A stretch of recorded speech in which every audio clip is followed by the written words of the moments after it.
أسعد الله أوقاتكم. اليوم رح نسوي بطاطس بالتونة، وجبة لذيذة تنفع عشاء وتنفع كمان فطور. جربوا الطريقة وإن شاء الله تعجبكم.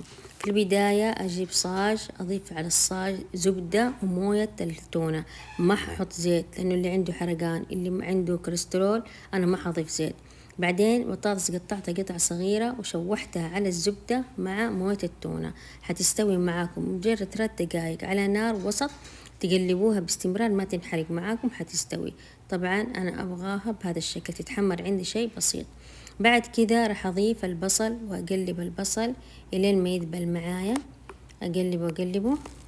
بعد كذا راح أضيف البهارات، طبعا حكتب لكم البهارات اللي أضفتها، وإذا عندكم بهارات خاصة ممكن تضيفوها، أي شيء راجع لكم، بس أنا أفضل بهارات المشكلة أو بهارات الكاري، أو تبوا جرام مسالة برضو تطلع معكم التونة، تطلع معكم مرة رهيبة. أضفت الطماطم، طماطم مقطعة، أضفت كمان فلفل رومي وأضفت فلفل أخضر. إذا كمان قطعتوا الفلفل الأخضر تحبوا التونة تكون معاكم مفلفلة، بصراحة بتطلع مرة لذيذة. أغطي على الطماطم وخليها لين ما تذبل معايا.